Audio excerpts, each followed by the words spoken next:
All right. So thanks for joining us, everybody, and hope that everyone had a good weekend. I enjoyed seeing everybody that came out to the herb walk this weekend. If you haven't gotten a chance to check out the video, that's up now. It is up on my general page rather than the school page because I recorded it on my phone, and that's what's logged in on my phone mostly, but also because I thought it would be just kind of general interest and that other people could see it too. So anyway, I sent everybody a copy of that link, although I've got one new person that I should still send it to because I don't think that they've gotten it yet, but everybody should be able to see that. And we got look at a good number of plants that are growing at this time of year. And if you didn't join us, then maybe watch that video. And if you live in this part of the world, go outside and see if you don't have a lot of the same plants growing that we had on the video. You might be able to find them if you find an area that's a similar habitat with something like that. So tonight, the main topic I want to be talking about is production and just some little bit of basics about production and about, in particular, making a couple of kinds of medicines, which would be an infusion and a tincture. So just kind of two basic techniques for doing that, certainly not the only ones. And then we will be talking about the herbs tea and lemon balm. Tea, unfortunately, is the name of a plant as well as the name of a particular type of preparation in common speech. So we might call the preparation an infusion or a decoction to avoid confusion there. And the plant can also be referred to as Camelia, its Latin name, or by the names green or black tea, which would kind of help to clarify that as well. So with any sort of craft or trade, like what herbal medicine is, there are basically, you can divide it into three different parts, which would be theory, production, and practice. Theory is kind of like the learning about it, the understanding how things work, the sort of theoretical basis of why you use something at one particular time versus something else, that kind of thing. The learning and teaching aspect of it and the philosophy of it. And then practice, of course, is using the medicines for people, working with people to bring the healing power of the plants to bear on a specific individual. And then production is making stuff. And that is definitely a big part of herbalism. And I think a lot of the time, if you look around at people who are doing herbalism, sometimes you'll see that there is a lack of balance of these three parts. There are a lot of people who are just doing the teaching part. There are quite a few people who are making herbal products, but not really doing a lot of learning and teaching about them, and also not really doing a lot of clinical practice or directly applying them to people, but just kind of making them and selling them. And then you'll also see people in some cases who are working directly with patients, but not making their own remedies, not having a direct relationship with the plants and the process of production from the plants. And so I've talked about that a little bit before, but I feel like if you have all three things, theory, practice, and production together, then it greatly strengthens your ability to work, and it greatly decreases your vulnerability to things like supply chain issues or just kind of not really knowing what you're doing because you haven't practically applied it, or not knowing what you're doing because you don't have the theory behind it. So all three of them together makes for a much more balanced practice, a much more balanced ability whether this is for you as a trade or just a life skill, it's something that is good to have all three parts of. And so tonight I'm going to talk a little bit about that middle part, the production, and how we go about making things out of plants to use as medicines. And there are a lot of ways of going about that. There are just really thousands and thousands of different ways of preparing herbs, and different ways of formulating with different preparations. So for instance, in my clinical practice, most of the time, I will give people compound extracts that contain a few different things to work on whatever the structures and functions in their body that need some balancing are, or some support might be. But getting started is good to learn each herb as a simple thing. So we call these products that are made with just one medicinal component, with just one herb, a simple. And that's a very simple term for them. But it's a good way to start out. A good way to familiarize yourself with it is by using simples until you know what to expect from them, until you have more familiarity with them, before you start combining a bunch of things together. So I'm going to talk about a couple of the ways that we can prepare herbs. And these are certainly not the only ways even to do. What I'm going to talk about is infusions and tinctures. And there is more than one way to make each of these things. Many ways to make each of these things. So these are one technique, not the only technique for making these things. And we'll get into a lot more depth with this as we go along, a lot more different ways of preparing different things. But I feel like having some familiarity with this is a really important step. So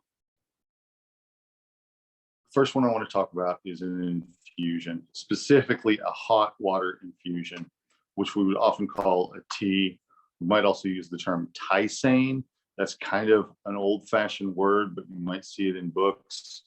You might see some people using it also, especially if they're going for an old-fashioned aesthetic, trying to sound like an alchemist or something like that. So a tisane is another name for it, but most of the time people would just call it a tea, but I like to call it a hot water infusion, which is a little more specific to what I'm talking about. So infusion literally means melting into something. So the substances that are in the herbs, the virtues is a way of describing them, or the phytochemicals, substances that are in the plant when it's living, or that are formed when it's drying, are viewed as sort of melting out into, or being dissolved out into the liquid part, which in this case is hot water. And I'll give you a real simple description. I'm going to use chamomile as an example. Chamomile is a very commonly used herbal medicine, and it's very safe, it's calming, it's also easy to destroy if you prepare it wrong, easy to make it weaker if you prepare it wrong. So a good way to do it is by having the chamomile, or whatever the herb is, but in this case we'll say it's chamomile, in a container and pouring water that has just been boiled on top of it, and then covering it. So a couple things about that. First of all, you're not putting the herb into the water, you're putting the water on top of the herb. That doesn't seem like it, that might not seem like it would make a difference, but it actually does make a difference, because it forces the two things to combine right away. If you were to toss dried herbs onto water in a pot, sometimes they'll just sit there on the surface. And as they're sitting on there on the surface with the hot water underneath them, with the heat underneath them, some of the volatile substances, the things in them that can evaporate into the air, do so.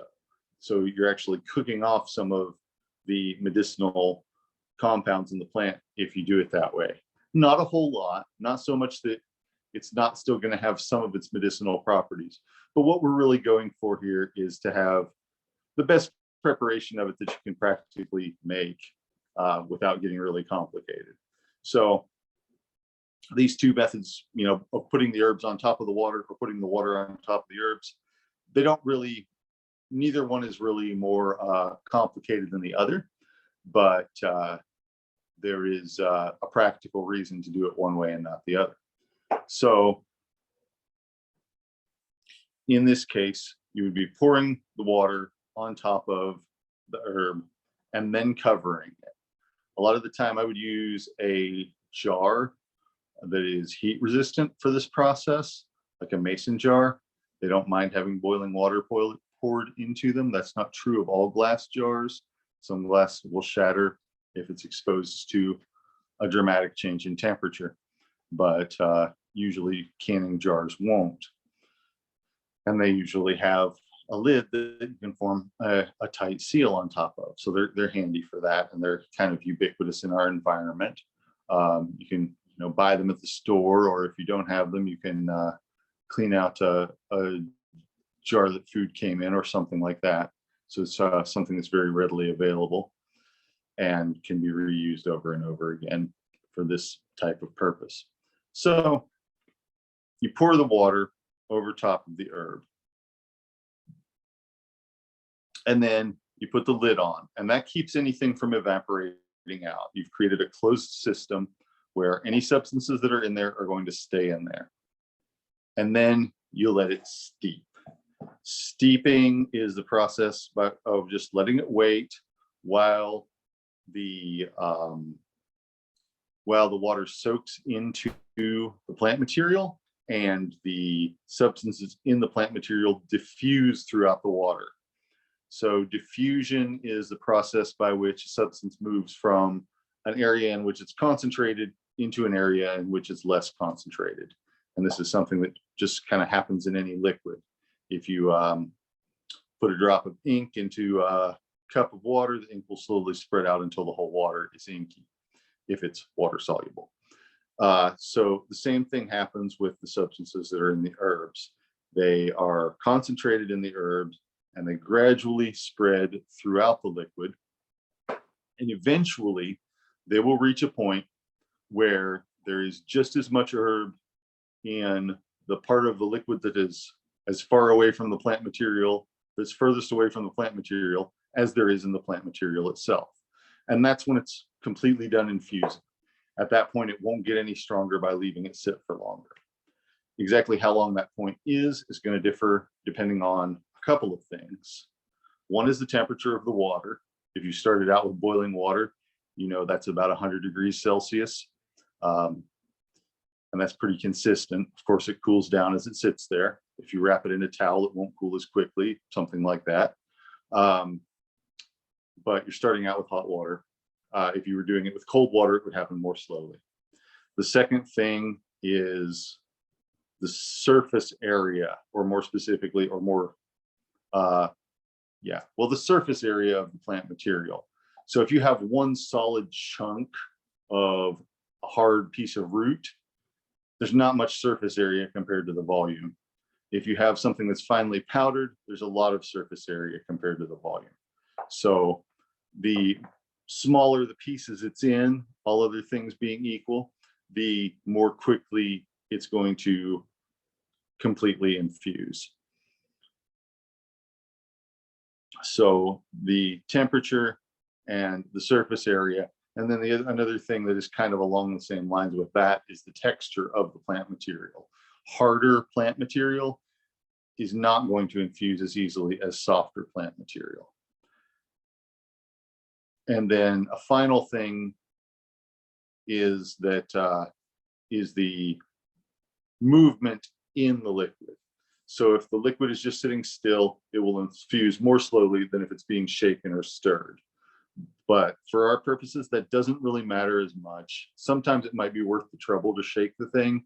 Sometimes it's just easier to wait because it's usually not that long. With chamomile, if you put it in the liquid and you wait until it's cool, which would be maybe an hour or so, it's going to be completely as infused as it's ever going to get by that point, probably well before that point. So that's as long as you need to wait with that kind of thing, as long as it's going to be helpful to wait. So that's going to be a little bit different for different things. Some things I like to make an infusion of overnight. That's sort of a good, if you don't know how long you want to make an infusion out of something for, overnight is a good amount of time, because it's probably way longer than enough for most plants and most substances. And it's not so long that it's going to turn sour or spoil. In most environments, something like that was boiling hot and sealed, and then you leave it overnight, it's not going to develop any kind of growth in it or anything. It might not ever if you clean the jar well enough and so forth, but it's very, unlikely to spoil, even if it's just in a pot on the stove with a lid or something like that. It's not an airtight container. It won't spoil overnight. So a lot of the time, overnight is a good amount of time to leave something to infuse. 20 minutes is sort of the lower end of what I would usually do, with very few exceptions. There are things that infuse very quickly, but for most things, you can do it for 20 minutes and be pretty sure that it's going to be pretty good. You can do it overnight and be quite a bit more sure that it's going to be good. And then at that point, you would strain it. Now, one thing that I did not mention here, or that I did not specify, is how much plant material you would use for how much water. And that is kind of something that is, that's a matter of dosage. So it's pretty variable. A lot of the time, if I don't have a specific agenda, or I don't have a specific other thing that I'm going for, a lot of the time I'll do something like a few grams of herbal material to a few ounces. So for example, 4 grams of herbal material to 4 ounces of water is a kind of reasonable proportion to use. That's kind of a mild infusion. If you wanted a strong infusion, you might use something like an equal volume of ground herbs to water. That would make a very strong infusion. So it's very variable, but you basically want to make sure that you're getting the amount of herb that you want in the person into the infusion. So if I want to give somebody, say, a half an ounce of chamomile, I want to get a half an ounce of chamomile into somebody, which would probably make them very sleepy and very calm, then it doesn't really matter how much water I put in that, as long as the person can consume that amount of water. So it's quite open to interpretation how much water you want to use. The water is usually not going to make a big difference in how the herb functions. In this case, the water is basically just a delivery system. So you could use, if you used a teaspoonful of chamomile in half a teacup of water, or if you used a teaspoonful of chamomile flowers in a quart of water, as long as the person consumed the entire amount of the liquid, which might be harder to do with a quart, as long as they consumed the entire amount of liquid, they would get the entire dose. So it doesn't make a huge difference, except in terms of like taste and things like that, how much water you're using. So you can make a more concentrated tincture or a less concentrated tincture. And that's something that's kind of, open to interpretation.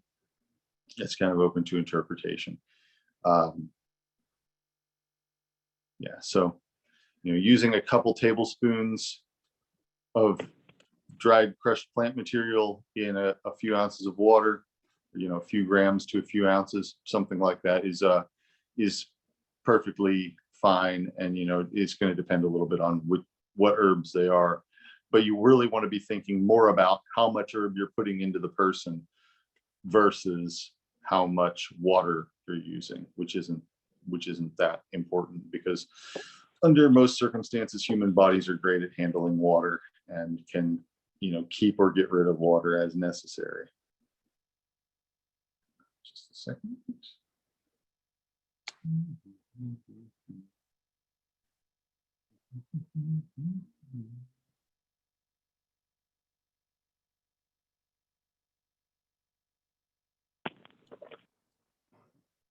So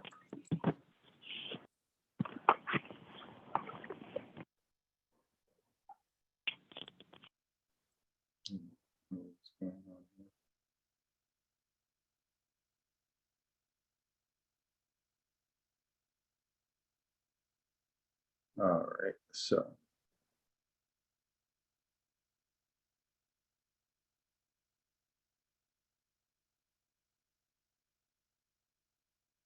sorry, my Zoom is doing something unusual. All right, hope everybody can still hear me and everything. Okay, so yeah.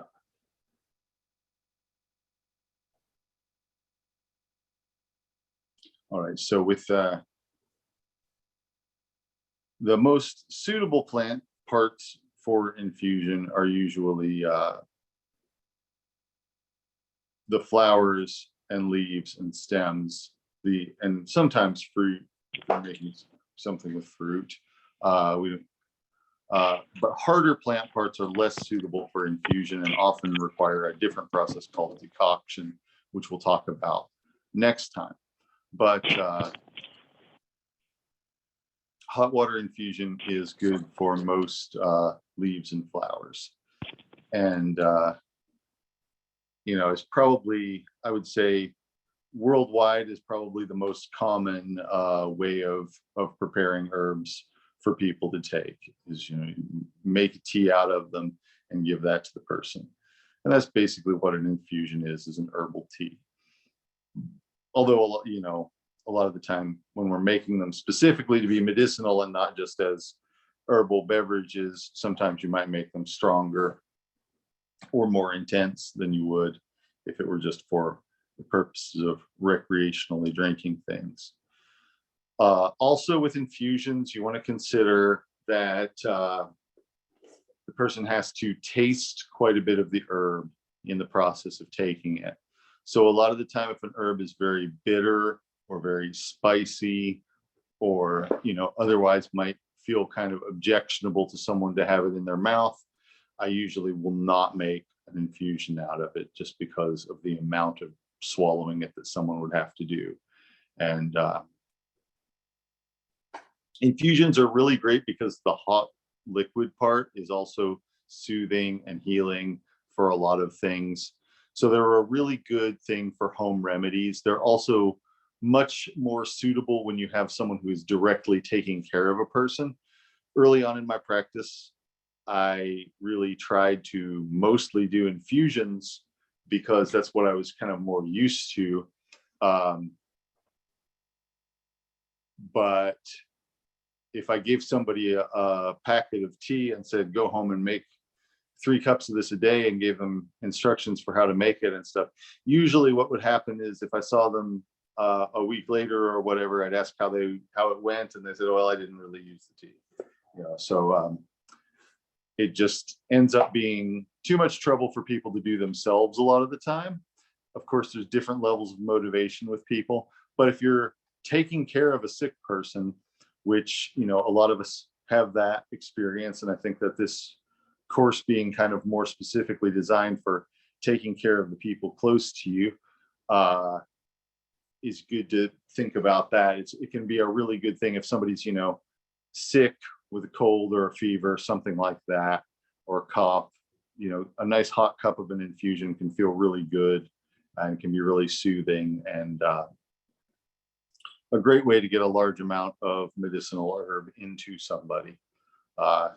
And what I mean by that is, if you look at something like ginger, for instance, if you wanted somebody to have an ounce of ginger, it's pretty hard to get them to eat an ounce of ginger. It would be basically impossible to give somebody an ounce of ginger in capsule form, or not impossible, it'd be fairly impracticable to do that. But it's pretty easy to make an ounce of ginger into a few cups of ginger tea and have the person take that. And that can be, pleasant and nurturing and feel good and give the person a large dose of good medicine.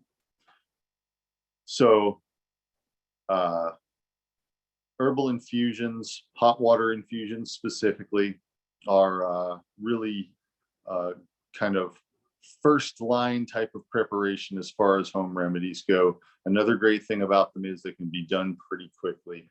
You can make somebody a cup of tea. It doesn't have to take a long time.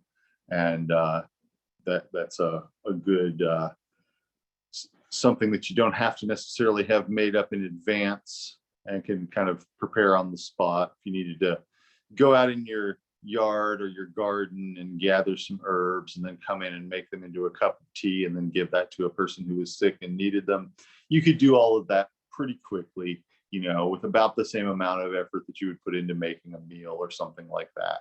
So there are really good supportive care type of remedy, even though there are, as far as using them in a clinical setting, there may be some more limitations on getting people to go along with it, but really good for home remedies and taking care of people that you're directly caring for, giving supportive care to.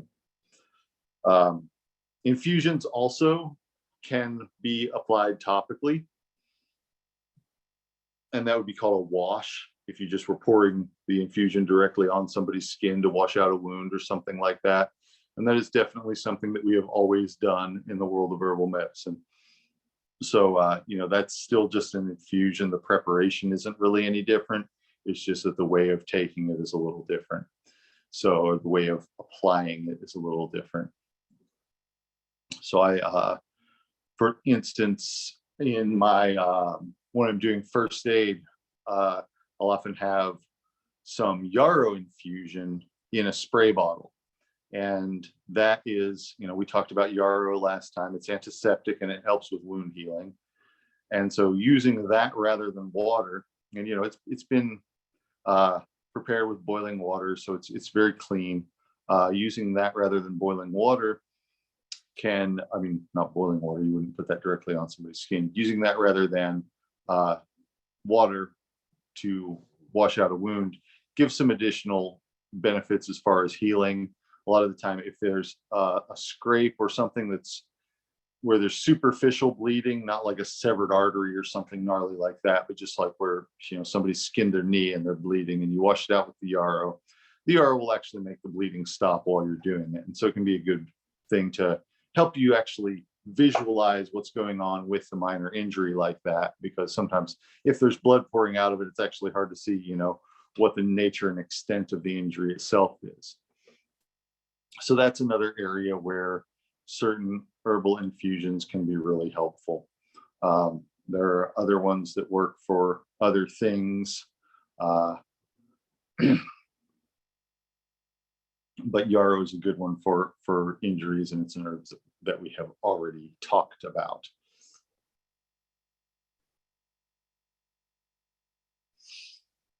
So the next preparation that I wanted to talk about is a tincture. And tinctures are kind of similar to infusions. There's still a process of infusing going on, but rather than using hot water, we're using a mixture of water and alcohol. And generally speaking, we're trying to do tinctures in a standardized way where it's the same every time, so that that if you're giving somebody a spoonful of mint tincture, for instance, that you've made it the same way every time, so that this is something you would have prepared in advance. And so you wouldn't necessarily see the amount of mint that goes into it as you're making it. So you want to make sure that the amount that you're giving somebody is tractable. So you make it the same way every time. And there isn't any one specific way of making herbs. And what I'm about to tell you isn't always the way that I do it, but a very common way of preparing herbs for tincture in general is to use a liquid solution that is 40 or 50% ethanol and the rest water. So for instance, if you just get vodka, that's either going to be 40 or 50% alcohol normally, and the rest water. And so then if you infuse some herbs in that, if you tincture some herbs in that, it is going to, the water is going to dissolve. The water is going to dissolve the things that will dissolve in water. And then there might be other substances in the plant that don't dissolve very well in water, and the alcohol can absorb them. The alcohol can dissolve those.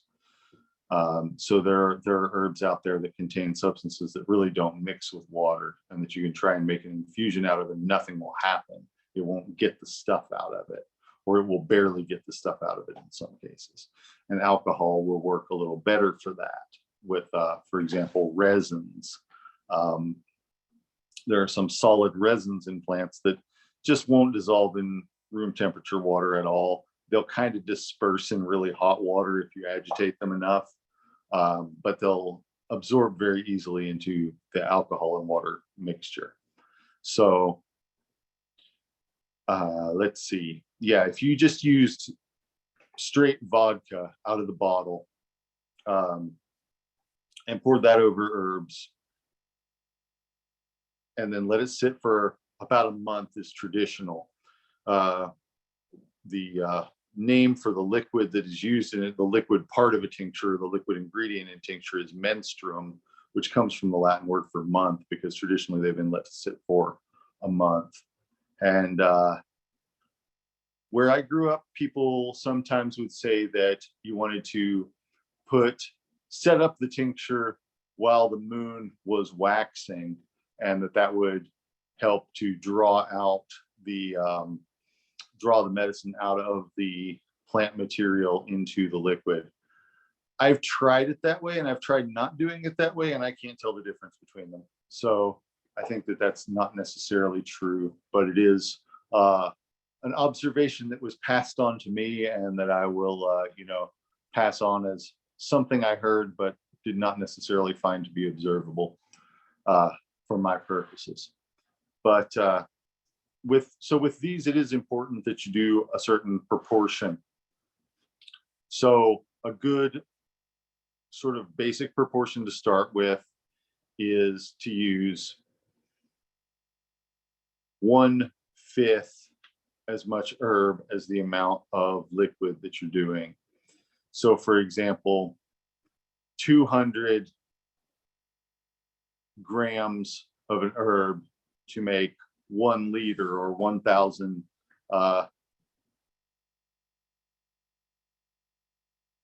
milliliters of the liquid. So that's about, 5 times as much, but it's comparing weight to volume. But that's how we usually do it. That's kind of a standard across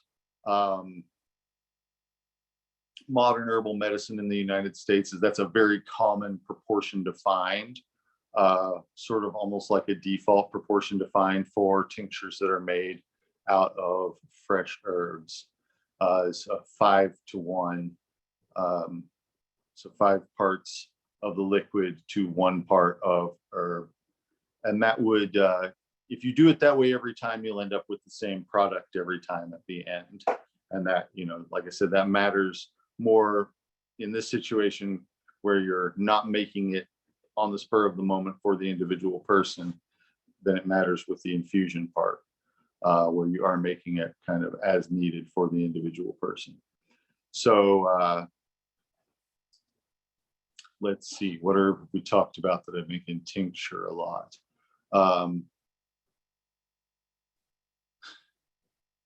Well, for example, dandelion root. If I were going to make a tincture of dandelion root, I would get the roots, chop them up, and this might not be how I actually do it, but it would be a way to do it. Get the roots, chop them into pieces, and let them dry. You don't want to tincture a whole dried root because it's going to be so solid that it will take forever. So you would chop it up and then let it dry, and then you're tincturing the little pieces, and it doesn't take as long for the tincture to be finished.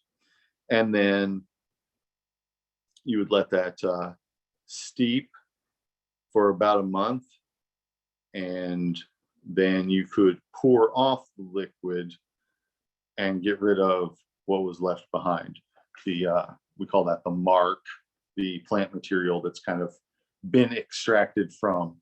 So you could pour off the liquid, and you'd have this sopping massive little bits of roots, which you could possibly wrap up in a piece of cloth and twist to wring it out, and get the last few drops of it out of there. But if you've made the tincture right, if you've let it steep long enough in particular, then the juice that's retained in the roots won't be any more potent than the liquid that's anywhere else in the jar of tincture.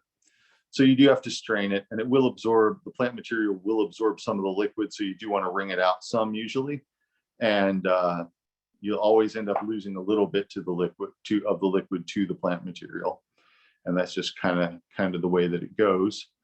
But you can, if you make it the same way every time, you get a very similar product from time to time. There's some variation based on how potent plant material you're using is, but it would be fairly consistent. And tinctures are usually very strong. They're concentrated compared to what infusions usually are. Let's see, a question here, which is, would you ever leave the plant material in the alcohol and not drain off the liquid? Practically speaking, I do that all the time. I very frequently just pour stuff right off of the mark into the bottle that I'm dispensing for a person. The downside to that is you can get bits of plant material in their tincture, and sometimes with some herbs it does make it maybe more bitter or something like that. Especially, what you don't want to do is have a situation where, say you have a jar that's full of plant material and liquid, and then as you start to pour off liquid, you end up with some plant material that's sticking out of the liquid that's no longer submerged in the alcohol. You can't do that, or it's best not to do that, because it can mold. And especially if it's something that you're going through rather slowly, you don't want it to go bad on you. Hang on just a second.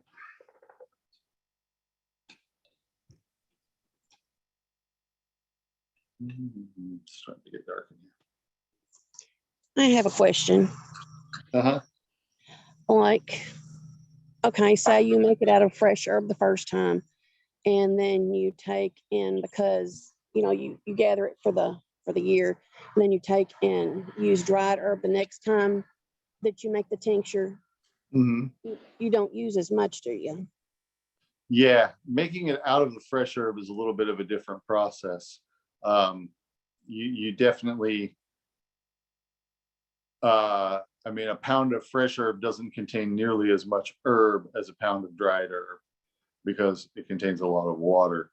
So we'll get into making tinctures out of fresh herbs as a separate topic, because it is a fairly different process. A lot of the time, I like to dry herbs before I make them into tincture, because when the water's gone, I know what's left. Whereas, it might make a difference in some plants. How well hydrated they are might make a difference in the weight of them that wouldn't be necessarily apparent. But we will get into that more in the near future. Hang on just a second.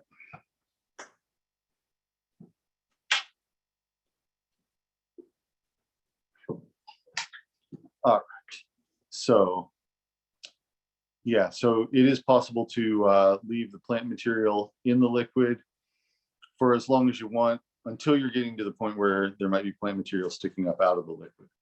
So tinctures in general, some of them will keep about 5 years. I don't really ever keep anything any longer than that. Some of it might be fine, but it's hard to say. Some tinctures really do start losing their potency after a year or so. Echinacea is a good example. An echinacea tincture, when it's new and when it's well made, ought to make your tongue feel really tingly. It's a really interesting sensation, almost like a different taste than all but a few other things in the world. So it's a really interesting tingly feeling on your tongue. And that goes away if you get some chamomile tincture that's about 2 years old. Sometimes it just won't have that taste anymore, or it will barely have it anymore.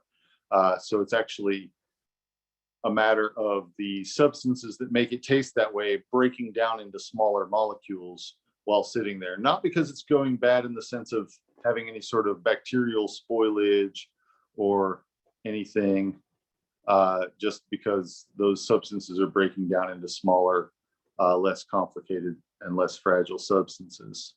Let's see what we got here.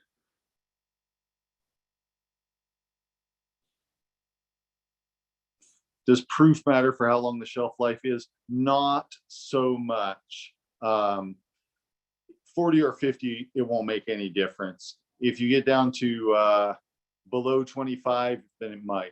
But if it's 40 or 50, no, it's not going to make any difference. Both of those will basically never support microbial life at that concentration of alcohol. So it's strong enough that it would kill any kind of bacteria or whatever. So neither of those is going to make much difference to shelf life, but some things just kind of break down after a while, even if stored properly, which, just like with fresh or with recently dried herbs, you want to keep tinctures that you're storing in a dark place, preferably in dark glass. I have a lot of things that I keep in these kind of amber jars. This was originally a vinegar bottle. Some of these jars I actually bought specifically as storage jars, and some of them are just things like vinegar bottles or other things that I've purchased that came in that kind of glass that I then cleaned and sterilized and reused. But yeah, so amber glass will filter most of the light from getting to the plant material. Keeping it in a dark cabinet is actually better. You can do both, but keeping it in a dark place where it's not exposed to light is going to, keep light from breaking it down. Green and blue glass work a little bit, but they don't work nearly as well at preserving it because they actually let the higher frequency light, the blue and violet colors of light, pass through them, and that is a big part of what breaks the stuff down. So the brown glass, there is some black glass, but it tends to be specifically made for apothecary jars and pretty expensive. But the amber glass is pretty common, and clear glass works okay, or blue or green glass works okay, but best to keep it out of the light if you have it in something like that. Even in something like this, if you're going to keep it for a long time, it's better to keep it in a dark place. Here, I don't necessarily, because I go through all of this stuff pretty quickly. Nothing tends to stay on these shelves for very long. Or if it's something that's going to, then I store it in a different spot where it's going to be out of the light. So yeah, tinctures, however you make the tincture, it's a good idea to put a label on the jar, or else have a notebook somewhere that you know where it is, where you're writing down how you're making it, so that you specifically know that this dandelion extract is 5-to-1, 50% alcohol, made on May 31st, 2022. so that you don't have to second guess yourself when you're taking it down off the shelf, you know, in the future. And like, did I make this last year or the year before? Because it's easy to lose track if you don't write it down. Hey, Andrew, I have a quick question. Yeah. So in my notes here, I just wanted to verify that when you were talking about a 1-to-5 ratio herbs to menstruum, is that fresh or dry herb? Dry. Okay, thank you.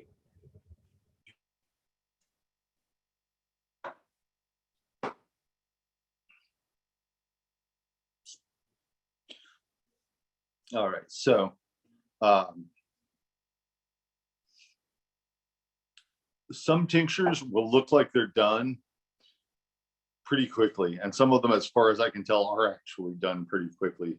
A really clear example would be something like a resin, where there isn't really any mark, there isn't really any like plant material at the bottom, it just all dissolves into the liquid. And then you're like, okay, well, it's all dissolved into the liquid or all dispersed throughout the liquid. So you know that it's done. There isn't anything else for it to dissolve. Other times it can take a long time. And most of the time, but not all the time, that has to do with the texture of the plant material. So harder things like hard roots or bark will typically take longer for their virtues to disperse throughout the liquid than it would with a softer material. But one example that is not like that that I've noticed is hawthorn leaf and flower. If you pick the leaves and flowers of hawthorn and you put them in alcohol, and then you look at it a month later, it usually has a very faint color to it. But after 3 months, it'll often be a dark red color. So it's really obviously continuing to put something out there into the liquid for months after it's been put in there, even though these are, you know, thin little papery flowers and regular old tree leaves, nothing stiff or tough or anything like that. So it's definitely an exception to how I imagine it usually works. And it might be that in other cases there are less visible things that are still changing that far out. But in general, a month is a traditional amount of time, or, you know, a full set of moon phases is a traditional amount of time to leave the stuff in the liquid before you start using it. I don't always go by that. Sometimes if I know what it's supposed to taste like, I will usually wait until it tastes the way it's supposed to taste, because to me, that's a more sure thing to go by than the looks of it, because the looks might be, you know, a pigment or something like that, and the taste might be an alkaloid that's colorless, and that might, you know, be part of what makes it medicinal. Might not be the same thing that makes it look a certain way, but it will definitely have a taste to it, almost definitely have a strong taste to it. So I usually go by how it tastes rather than how it looks. And with any tincture, it should carry a strong impression of the flavor of the plant. So if you got a cayenne tincture, it should be really, really spicy. If you have a garlic tincture, it should be like just a really strong garlicky flavor. Obviously, it's not as strong as just eating the herb raw, but it is usually very strong and noticeable. So with tinctures, they get absorbed into your system quickly. They're in small amounts, so there's usually not a whole lot to swallow. That makes it easy for people. And they're already finished, so you can give somebody a month's worth of a tincture and send them home with it and say, you know, take this every day, take a spoonful of this every day. And something that holds a spoonful a day for 4 weeks is really just a few ounces, is just a small bottle. So it's easy to give people that kind of quantity. Let's see.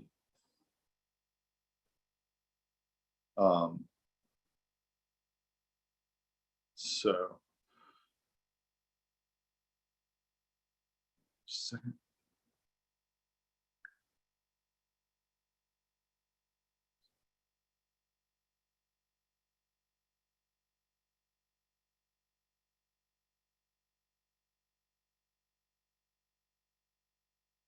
Somebody asked, do I let the tincture sit and cure in mason jars and then put into amber bottles? That is definitely what I do for some of them. I have all kinds of different bottles and jars and things like that. So sometimes you'll just let it steep in the jar and then pour it from the jar. And that's something I do fairly often. Sometimes I do actually process it in the amber glass bottles.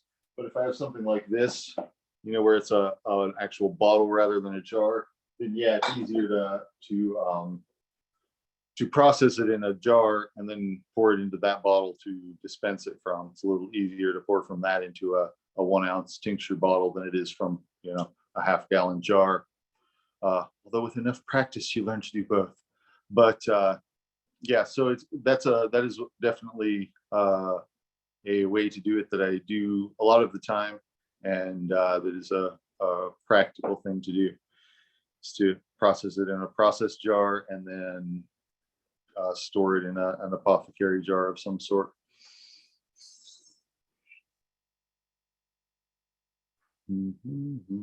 So that's kind of one basic method of making a tincture, one basic method of making an infusion. If you didn't learn any further methods of preparing herbs, you would be able to do a lot with just those couple of things. But of course, we will keep working on talking a little bit about production over the coming weeks, and different ways of producing, different means of production of different types of herbal products, until you get to the point where you can, you know, have your whole apothecary with all sorts of different things that you've made yourself and all sorts of ingredients that you would have if you need to make other things. So with that, I want to talk a little bit about this week's actual herbs. And so do I have somewhere that I purchase apothecary jars? I will have to look up. It has a really boring name, like I think it's called like Package and Container Incorporated or something like that. I will send you a link for where I get them. I will put a link in the description of this video when I post this video. But there's a factory in Louisville that I get them from, there's a company in Louisville that I get them from that has factories in a couple of places. So sometimes they come from Louisville and sometimes they come from out west. But Andrew, yeah. Container and packaging. I bet that's what you're thinking of, because we actually get some of our glass from them in Louisville. Yeah. And I think it's just containerandpackaging.com or something. Yeah, containerandpackaging.com. Yeah, that sounds right. I will put the link in the description of the video. But yeah, that's who I'm talking about. And I get, you know, a lot of my jars and bottles and things from them. And then sometimes I just buy mason jars from the store if I need to, you know, yeah, half-gallon mason jars. But like I said, you know, those are clear, and keep those in a dark place. And of course, you know, I didn't mention this before, but thinking it goes without saying, but I'll say it anyway. Anytime you're doing herbal preparation, you want to make sure that you're working with a clean surface, clean implements, everything like that. It's really important that you not introduce anything dangerous or pathogenic into the process. With tinctures, you know, there's this idea that the alcohol is going to kill basically anything. But I would encourage everybody to just kind of practice really excellent space hygiene anyway. Just, you know, if nothing else, then it's sort of a mindfulness practice, but it's a good idea to do regardless. So The first herb that I want to talk about today is tea, green and black tea, which are the same plant. Camelia sinensis is the Latin name of the plant. It's a bush, and the leaves are the part used, the main part used. There are lots of different varieties of it. And so Camelia is kind of like cannabis. It's this drug that has lots of paraphernalia and lots of different strains with different properties and all sorts of things, but we can still make some generalizations about it, some general comments about it. On the whole, Camelia tea is one of the most widely used therapeutic and recreational substances in the world, possibly the most widely used, depending on exactly what the criteria are. But it contains caffeine. It contains theophylline, which is a very similar substance to caffeine. And it contains small amounts of some other similar stimulant properties. And then it contains lots of antioxidants, which are some anti-inflammatory properties that are found in it. Now, the green and black designations are different ways of preparing the tea. And neither of those, contrary to what people might tell you or what a lot of people seem to think, neither one of them inherently contains more caffeine than the other. The caffeine is produced in the plant while it's growing. The process doesn't produce more caffeine. And unless you're doing something really weird, like intentionally taking the caffeine out of it, the process doesn't decrease the amount of caffeine in it either. So depending on the genetics of the tea plant being used, green or black tea will have varying amounts of caffeine. There is a variety of, or a sort of subset of tea strains called Assam tea, which is mostly used for making black tea. And that sort of set of strains, or that subspecies, or that variety, whatever you want to call it, cultivar, tends to be higher in caffeine than some other ones. So that's probably where the idea that black tea contains more caffeine than green tea comes from. But it's just about what plants are being used. You could take that same leaves from you could take the leaves from that same plant and make them into green tea if you wanted to. That's just not how people usually do it. But the difference between them is kind of how they're dried. So the leaves are sort of allowed to wilt a little bit, and then they're kind of bruised or crushed and cut. And then they're either allowed to cure for a while and oxidize and turn black, or they're dried more quickly and they stay green, or sometimes somewhere in between the two. The process of curing it like that, of allowing it to oxidize, was actually, it changes the texture of it, and it makes it easier to pack into compacted cakes, and it makes it apparently go bad less quickly when it's being transported. So in areas where tea doesn't grow and where they were shipping the tea to, the black tea tended to be the more common way of drinking it. And in areas where it does grow, the green tea was at least as common. And so now you can get either one at your local grocery store or wherever. It's very quickly became a very widely exported substance. Tea groups importing and exporting tea were some of the first multinational corporations. And so, tea has a kind of a very bloody, horrible imperialist history mixed up with it, because people wanted to control the movement of this herb because it was so sought after and is so sought after, and was so profitable. Much like what you would see with with some illicitly traded drugs now, but it was never really illegal or anything. It was just hard to get. So there's a whole big history involved with that, and at the same time, there's a very long tradition going back thousands of years of tea being a therapeutic substance and being something that people took when they were sick, people took to give them energy. So tea's main use, or one of its main uses at least, is that it is a stimulant.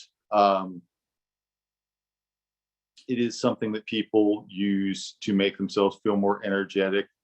And it is something that has been kind of,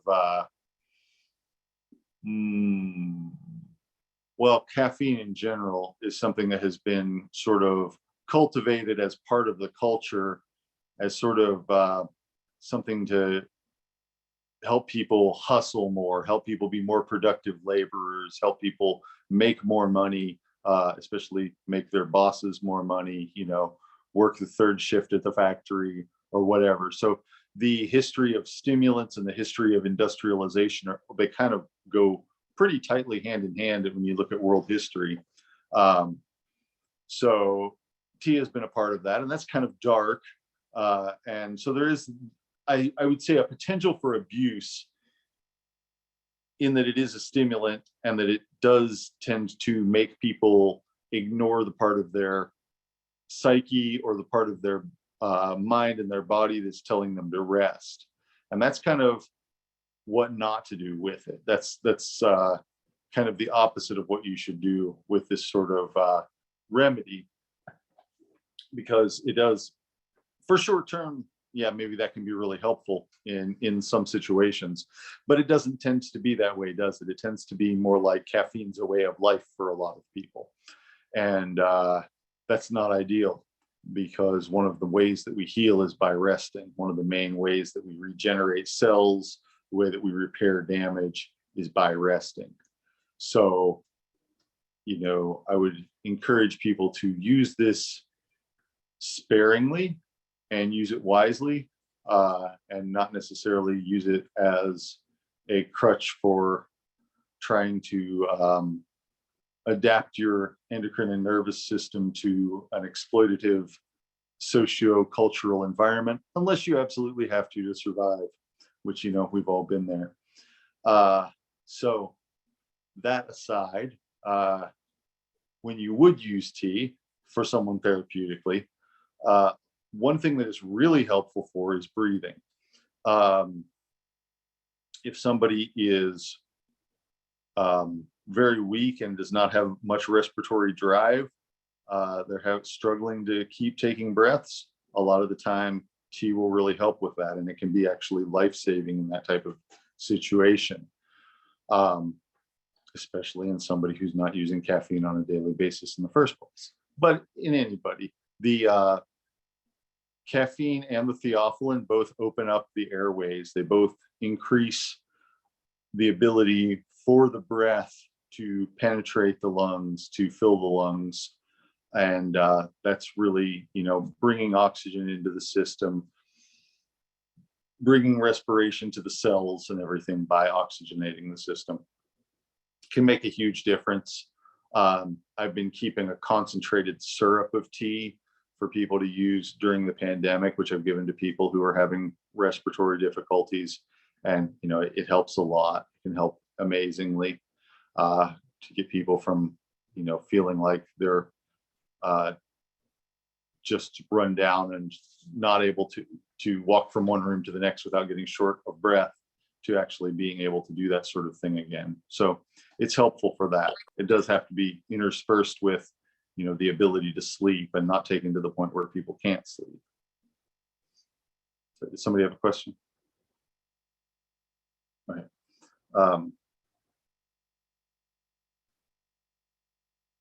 Yeah, so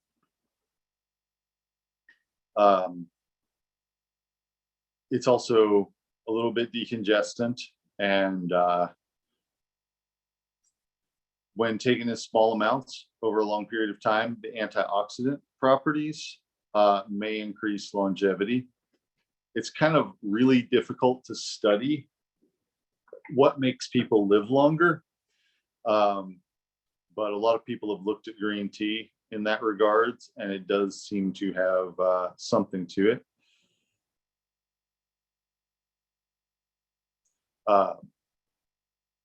So, you know, people who drink 3 cups of green tea on a daily basis seem to have a better chance of living to a ripe old age than otherwise similar people who do not.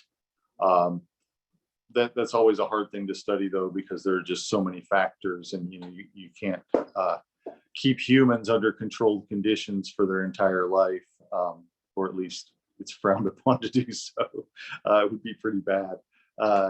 It wouldn't be a good reflection of real world environments anyway. Let's see.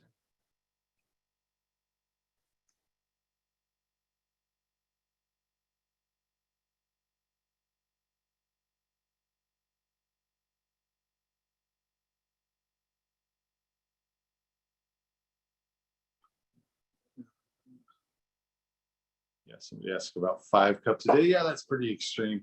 You know, individual results may vary, but I would say, you know, 3 cups of green tea, and by 3 cups, we mean like 12 ounces, you know, because a cup can be just about any size, but three teacups a day.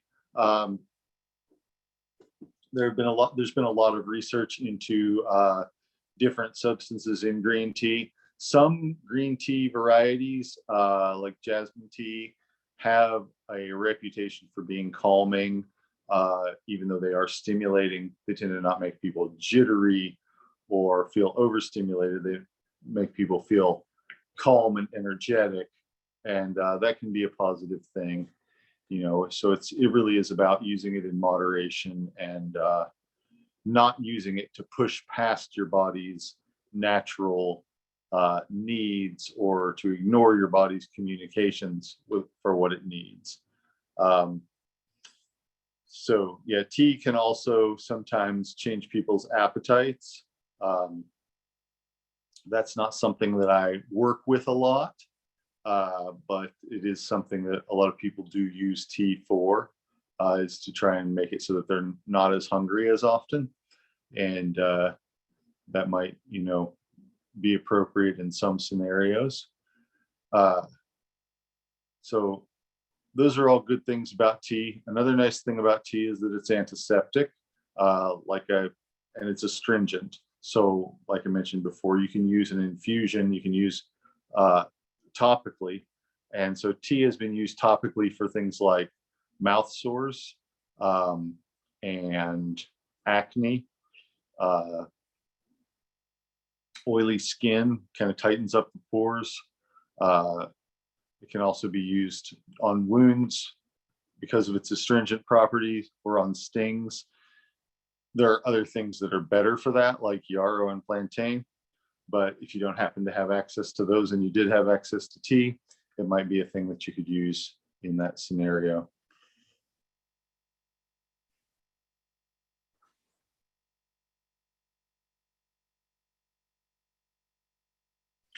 So yeah, green and black tea both have, like I said, have antioxidants, have caffeine and some other stimulants. There tends to be more of the antioxidants in the green tea in some cases, although a lot of the time it has to do with the variety rather than just how it's prepared. And there are a lot of sub preparations, a lot of different strains with different names, a lot of different sizes and shapes that it's cut into and dried and so forth.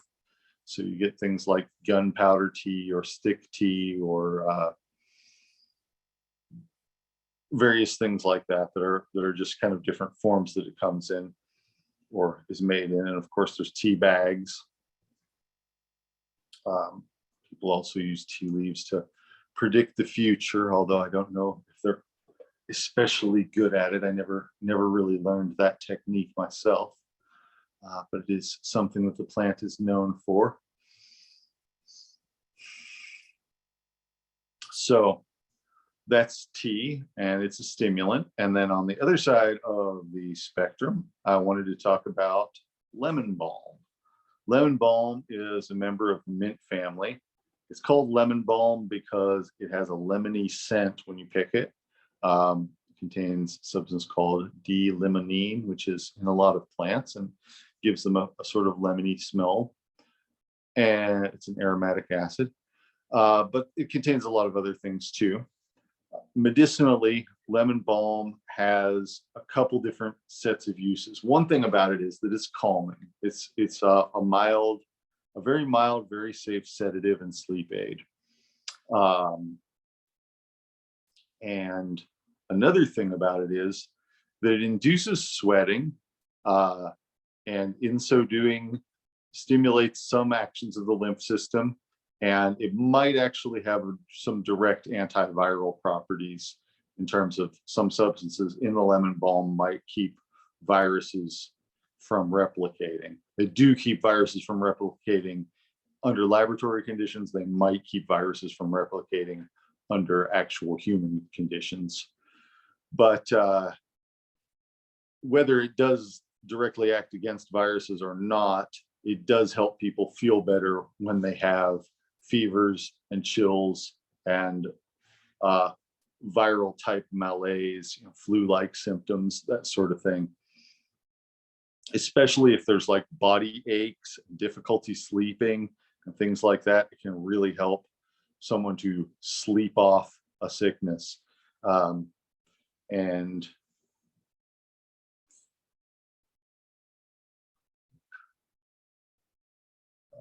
so that's something that is really, it's easy to grow. You can grow large amounts of it in a small space. You can harvest it 4 to 6 times a year, and it will just keep growing. It's almost like mowing the grass. You just snip it and it grows back. And usually when I'm cutting it, I will cut everything down to the last pair of leaves on the stem, leave that last pair of leaves, and then it will grow up 2 new plants from the places where those leaves join the stem. And so you can trim it like that and get big bushes of it, big bushy clumps of it. I have it growing up between the cracks in my patio right now, flagstone patio, and it's kind of growing up out of the sand between the stones. I really kind of stepped up how much I was growing because for years and years, I've used lemon balm for flu-like symptoms, and even as a preventative when flu-like illnesses are going around, I would usually give myself and often other people a combination of usnea, lichen, and elderberry and lemon balm in a tincture form. And so when the pandemic started, I made that with all the lemon balm that I had, or I made up all the lemon balm that I had to put into that type of remedy, and then planted a bunch more in the spring of 2020, and have been going through it at a pretty prodigious rate ever since. Have some growing at my mom's house and some growing at my house, and you get a lot of it. But yeah, I've gone through gallons and gallons of lemon balm tincture in the last couple of years, which normally I would go through a gallon of it or so. And I think that in 2020 I went through 8 gallons of it, and in 2021 I don't even know. But kind of just lost track and was scrambling to keep up. I know that much. But it's a really good thing for if somebody is just down with flu or a cold type illness. You take lemon balm, it relaxes your muscles, it makes it easier to fall asleep, it makes it so you don't have those weird fever dreams usually, and it, like I said, it induces sweating, which can break a fever if there is a fever, or if there's much of a fever, and it also just seems to make the illness go away faster, make it so that you're not as run down feeling while you have it. So it's really one of my favorite herbs to use in a viral type of situation. I have a quick question. Yeah. So when talking about lemon balm, when you're talking about preventative care and you're also talking about breaking a fever, let's say that was in tincture, like what would you recommend in someone using that? Like, I mean, I know by ratio, if we were just looking at, all things equal, if I was looking at taking a milliliter dropper or, what's your dosage for preventative care on that? Usually what I was doing for people, including myself, for preventative care would be 5 milliliters of the 3 combined things. So somewhere around 2 milliliters on a daily basis of the tincture of just the lemon balm. Yeah. Okay. Thank you. you. Yeah. So, and it's if you get too much lemon balm, it can make you drowsy, but it won't really do anything worse than that. Lemon balm is also something that I use as, somebody asked what the combo that I mentioned was. It was lemon balm, elderberry, and usnea lichen. So another thing that I use lemon balm for is just for anxiety and nervousness, just calming to the nerves, calming and supportive to the nerves. In that capacity, it's what herbalists sometimes describe as a nervine sedative. Nervines are sedatives that support and strengthen the nervous system. And usually the effect of that is, the short-term effect is that it's calming, possibly sleep-inducing if you take enough of it. The longer-term effect is that it strengthens the nervous system to make people less skittish, less anxious in general. So it changes kind of the constitution of the nervous system so that people are not as easily thrown off. It doesn't work well for people with PTSD in that regard, but for everybody else, it's usually pretty helpful. And it's not my number one herb for using in that scenario, but it is an easy one to get a hold of and a safe and good one to know. And it's probably my number 3 herb in that capacity, really. So it's pretty high up on the list. So it's a good herb. I've used it a lot for children. It's perfectly decent for them. It doesn't, work the opposite in children that it does in adults or anything like that. So it's a good calming herb, good strengthening support for the nervous system. If you would, one more time, could you give us that trinity of herbs you've put together? Lemon balm, elderberry, and what is the last?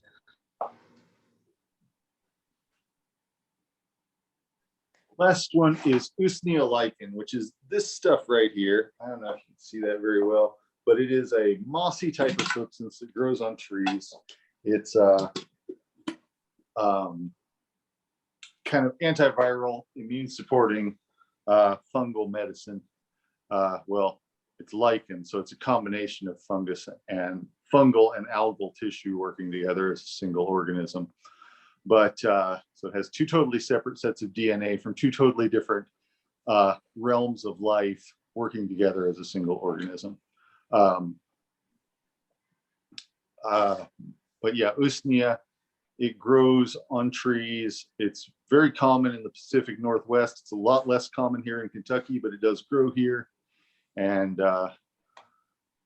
it'll have its own little segment sooner or later in the materia medica part of these classes. But if you look at my ebook, which is on my website, kentuckyherbalist.com/ebook, there's a little chapter or monograph in there about it.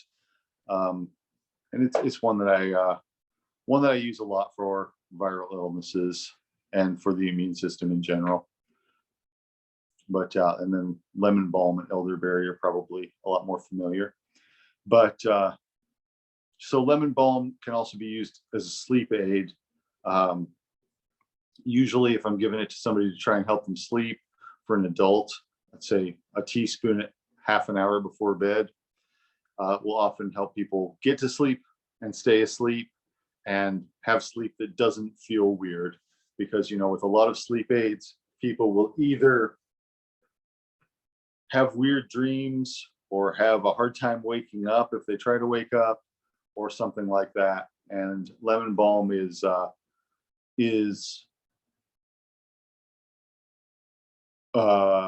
weak enough that it doesn't do that, and well tolerated enough that you can take it in a big dose and have it work well. So, you know, again, that's my kind of one of my core principles that I keep coming back to for this class is, you know, where possible, use more of a weaker herb instead of a smaller amount of a stronger herb. It's usually a good idea. Andrew, I have kind of a question about that. Is lemon balm an irritating thing for, like, say, the bladder, for someone who has, say, like an inflammatory bladder condition like interstitial cystitis or something like that? I know a lot of herbs can irritate things like that, so I was just curious. I haven't noticed it to be. It has that lemony scent to it, but it doesn't have like a lot of the sourness that that an actual lemon would have or anything. It does contain a little bit of tannic acid, but that doesn't tend to aggravate the bladder so much. I can't say that I've noticed that it ever has a negative effect in that type of situation. Trying to think of people specifically in whom I have used lemon balm that have that type of thing, but no, I really don't think that it does. Now, alcohol in general might, so you wouldn't necessarily want to use it in a tincture form. You wouldn't necessarily want to use anything in a tincture form in somebody with interstitial cystitis or another, you know, very irritated bladder type of condition. But other than that, it doesn't tend to be irritating in that way. Great, thank you. Yeah.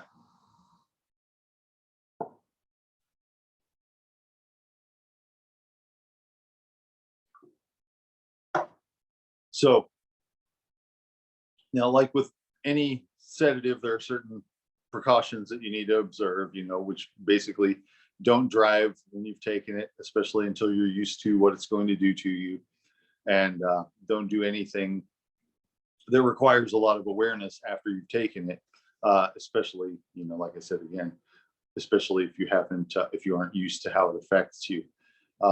Sometimes people, most of the time with lemon balm, people just kind of feel drowsy, but if they decide that they have to do something, they don't feel drugged. Like if you take some herbs and a lot of medicines like valerian or something like that, if you took it before bed and then you suddenly had to get up and do something, you might have a hard time. You might find like that you were stumbling through the task or whatever.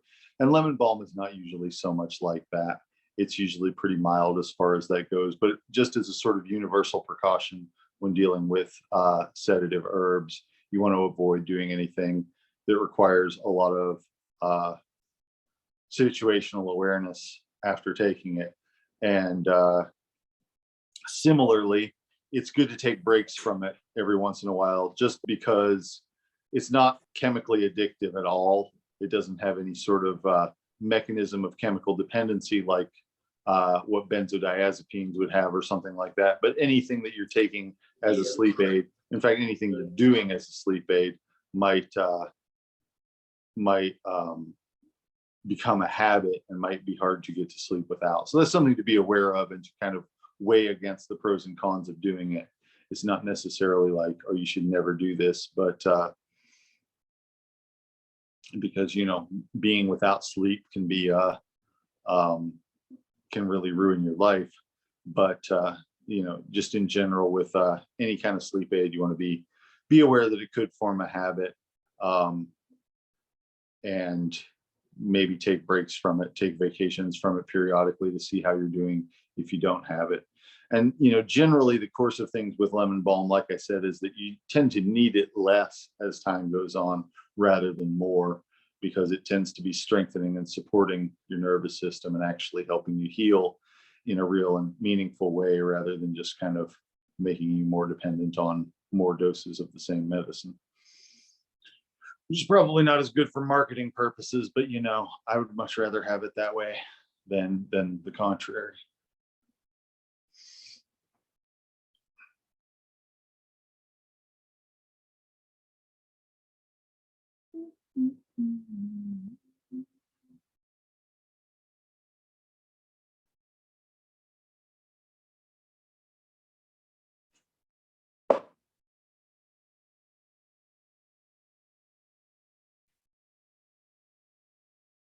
As far as somebody asked about using lemon balm for herpetic eruptions like cold sores and genital herpes, it can work for that. It can help with those things.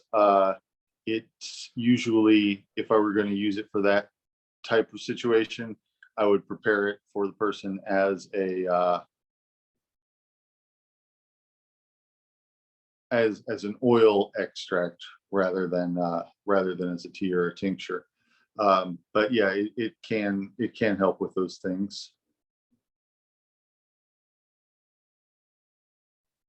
So so any questions on tea and lemon balm? I do. Yeah. If you were to recommend a specific camellia plant to have in a garden for quick access, is there like one certain kind that you would? I don't really know. What I would be doing if I were trying to figure that out is I would be looking for one that would be survivable where I was, that would, you know, be hardy for the environment where I was. You know, I really like the Assam variety of tea, and that's what I usually use medicinally. But as far as trying to grow it, I haven't tried doing that myself. And the first thing I would look at is, you know, what is something that's going to survive the temperatures here and, you know, be hardy here and that sort of thing. Because I think that would be kind of your most limiting factor. And then size might be an issue. Some of them get pretty big. They're like, you know, shrubs. Some of them are more like trees, small trees, but you know, you'd want to be aware of like how much space it was likely to take up. And that would be especially true if you were growing it in a greenhouse type of situation. I do know that all tea plants need a lot of water and sandy soil. Yeah. So good drainage soil, good sandy soil, and a lot of water. I think, yeah. I have not really grown it myself, but yeah, that's what I would be looking at is you know, what would be able to live in the growing conditions that we have. Lemon balm, by contrast, you can just kind of throw the seeds down somewhere and they'll probably grow, as long as it's not like already real grassy or something. And maybe even if it is, it's very weedy. You can, you know, grow it just about anywhere. Grow it in containers. A lot of the time, if you are going to grow lemon balm, you would want to grow it in a container because it can spread kind of aggressively and take over flower beds and things like that. So either have it have its own flower bed or else maybe a large pot or something like that. Yeah, I'm trying to remember if I've seen anybody growing camellia in this region outside of a greenhouse. And I'm not sure that I have, but that doesn't mean nobody's doing it.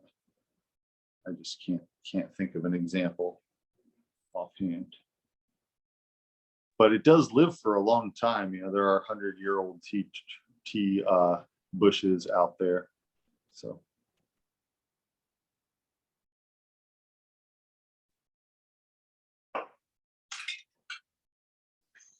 All right. So. Another thing I wanted to talk to you about today is the first project, the plant collection. I think it's you know, a good time for everybody to start on that if you haven't already, because there's a lot blooming right now in most places. And if you're taking pictures, then, you know, maybe insert them into a document and annotate them as far as what the plant is. And you need to have the common name, the Latin name, and then some notes on the plant, if at all possible. So, you know, maybe have Taraxacum officinale, and then, or dandelion, then Taraxacum officinale, and then what you know about the plant. At least a couple paragraphs of what you know about the plant. If you're pressing plants, which I think is a really great thing to do if you have the bandwidth to do it, it's a little bit more work, but it makes a physical copy of something, and it's a more hands-on interaction with the plant itself. If you're pressing the plant, you want to make sure that you're picking an entire above ground part, or at least enough of it that you have both flowers and leaves and stems. So, you know, don't just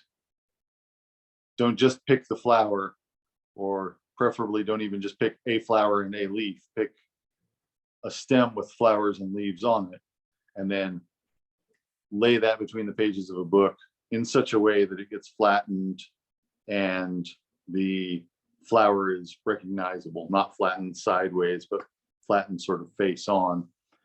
And usually if I were doing that, I would put a note, an index card, just like a 3x5 index card or some other scrap of paper in the page with it, saying what it is, maybe where you gathered it. And then, you know, later on when it's dry, paste that onto a piece of paper and write out, or maybe have a separate page that's printed out saying what the plant is and everything like that. So that's you know, a little more involved way of doing it, but it can be kind of a nice thing that you get to keep, a nice souvenir of your time learning about herbs. And some people, there are herb collections like that around that have been around for, you know, hundreds of years.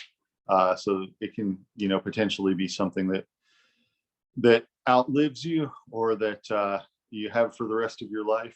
So it's a good thing to have. Of course, you could, you know, a PDF might outlive you too. Just because they're a newer medium doesn't necessarily mean that they won't be still around in the future. So anyway, I think that it's a good idea for everybody to be working on that process now. I would like to be able to look at them by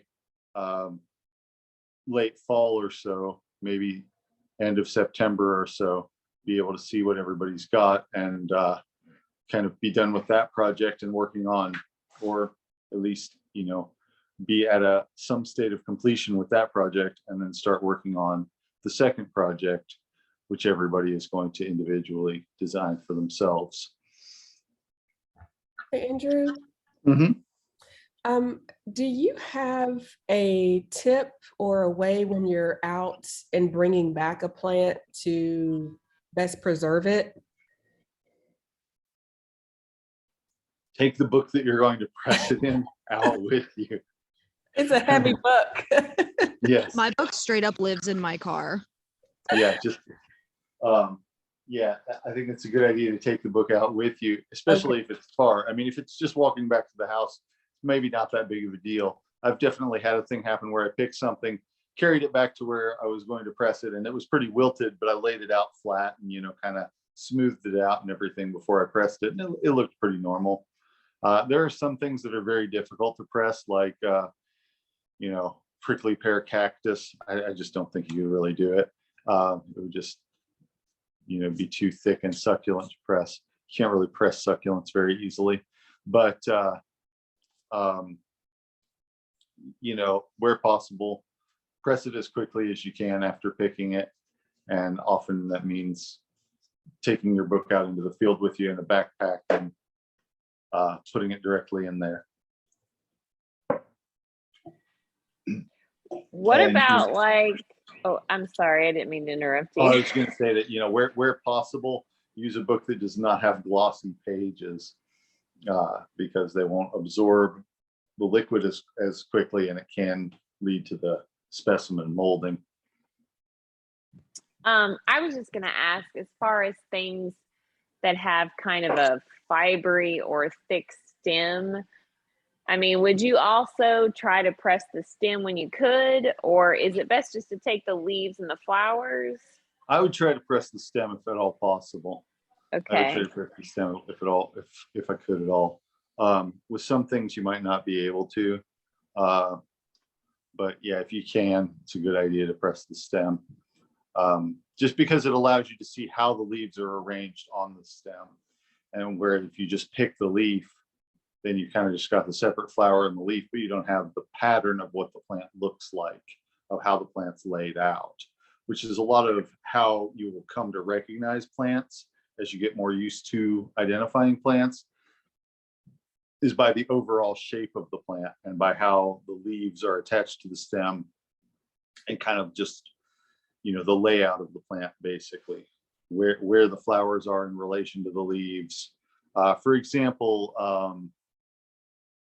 we saw this weekend some chicory plants, a chicory plant, and it looks just like a dandelion. The leaves are on the stem differently.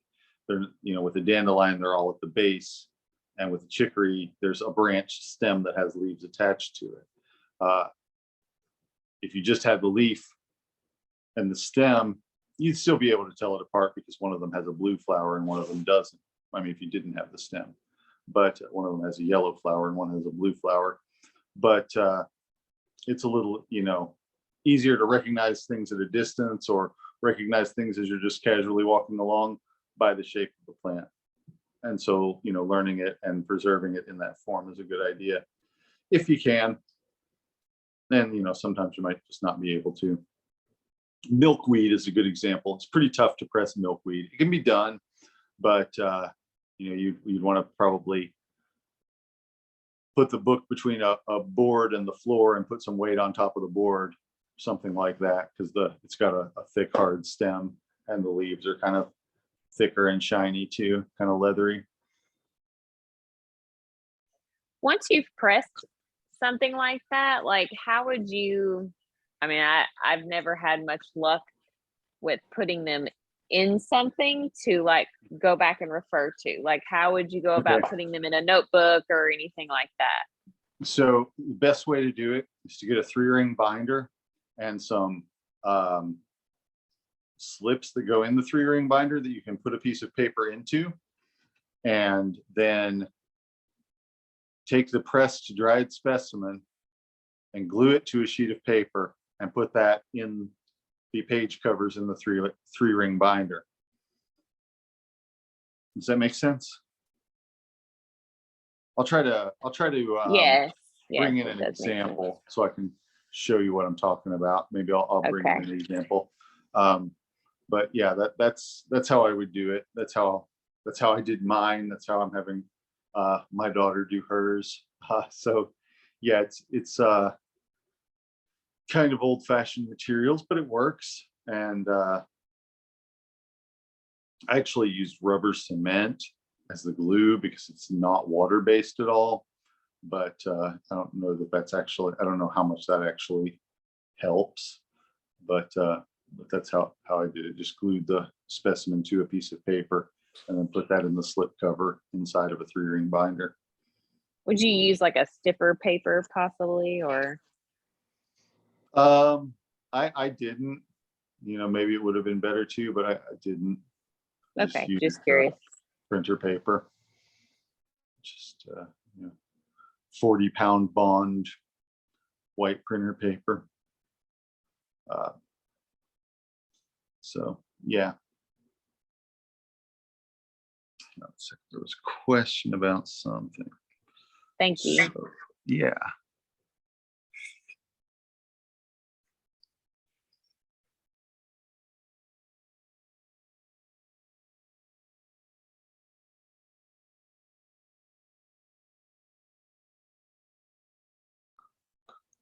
Okay, so one question was, with lemon balm, how much fresh material for a cup of tea? And I would say with the fresh plant, usually what I do is I kind of tear the leaves up, fill the cup halfway up with those, and then pour the water on top of that. Or if I'm doing ground up dried material, I would do sort of a heaping teaspoon, which is about the same amount of plant material as the half cup of torn up fresh leaves. And then this other question was about the tea syrup. I mentioned that I made a tea syrup. So that was kind of an involved medicine making process because it was a concentrate. So what I was doing was I made an infusion of tea, and then I strained the liquid off of that. And then I ran that liquid through more tea in a sort of a percolation cone, which is basically like a glorified strainer. But I ran tea through some more tea, so I was making it twice as concentrated. The caffeine and things come out of tea pretty quickly. And so I was making it doubly concentrated from what it was as an infusion, even as a very thickly put together infusion. And then I added an equal weight of sugar to the liquid. So if I had a pint of liquid, I'd add 2 cups of sugar and then cook that together to make a syrup. And so the sugar that's in that is actually providing some calories, which the tea is kind of making the person use up faster because it's a stimulant.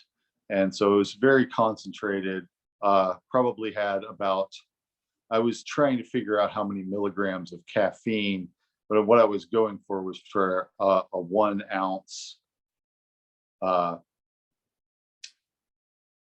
drink of it to have 50 milligrams of caffeine. So if somebody wanted to take, basically like 2 swallows, they could have the caffeine equivalent of a cup of coffee or something like that. And so that's a concentrated way of doing it that I was doing for, keeping very sick people from crashing energetically. And, that's, it's also something that I have kept around for other things. I've used it in a first aid situation for people who had, taken sedatives, which, that's a complicated thing to treat. And I don't want to get too much into what you do with that, but basically keeping enough caffeine in their system to keep them from not breathing or from, falling into a deep stupor or something like that, can be part of, but not the entirety of an approach to helping somebody in that type of situation, which is something that I've run into in some scenarios that I was doing medical support for. Yeah, so it's basically just a concentrated infusion with some sugar added in, partly for flavor, partly for preservation. Not necessarily the healthiest thing in some ways, but useful for very short-term situations. Yeah, let's see.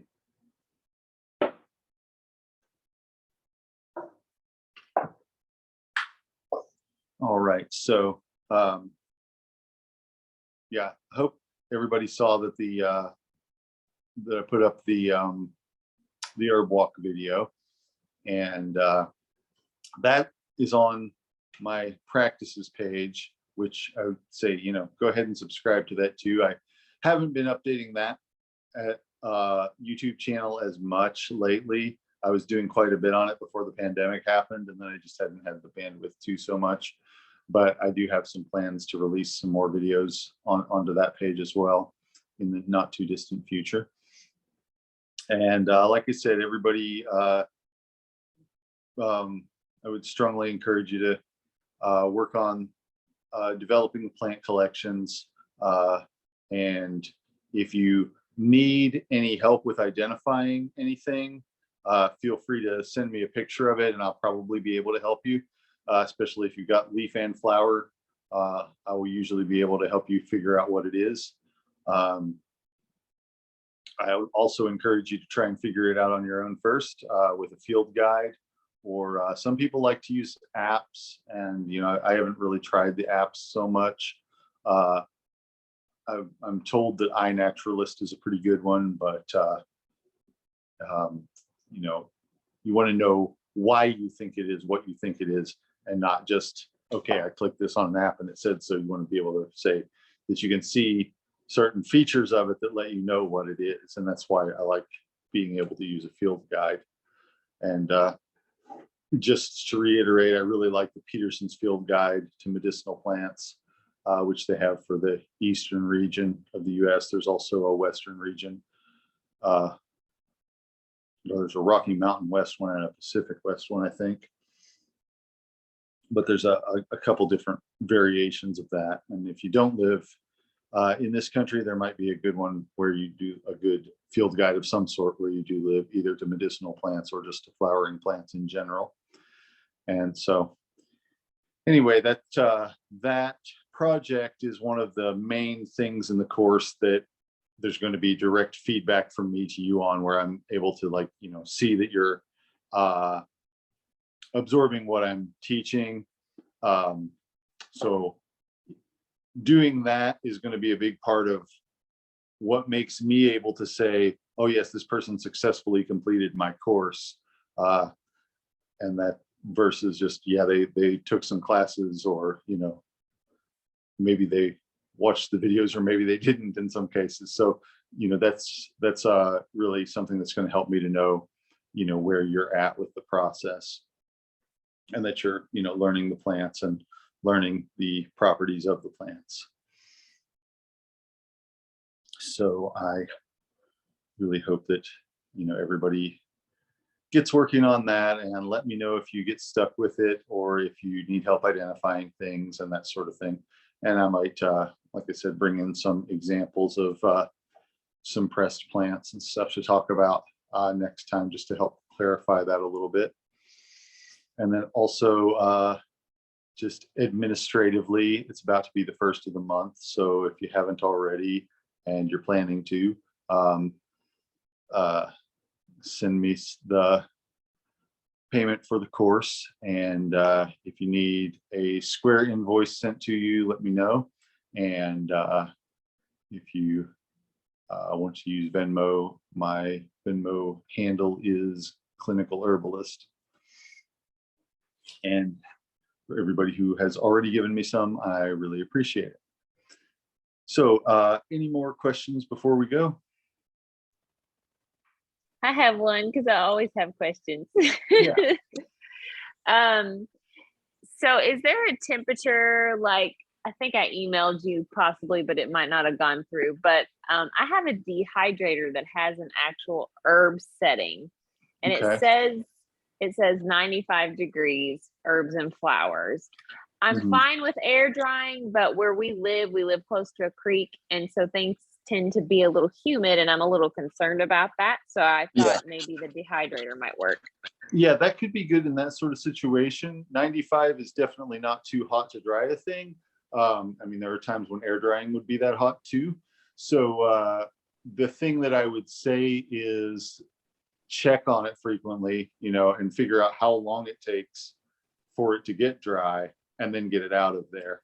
And, you know, maybe put it in a jar or something where it's Okay. going to be out of the damp, but also out of the heat. Because even that temperature is great for, you know, overnight or for a few hours or whatever. If you left it at that temperature for days and days, it would eventually kind of cook off a lot of the volatile compounds, the stuff that evaporates, that gives it its smell and whatever.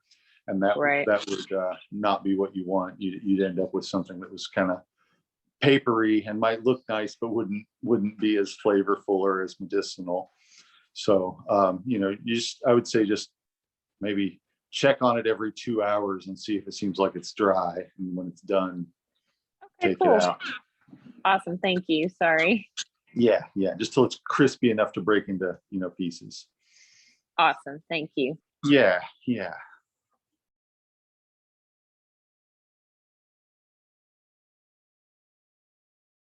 Anything else?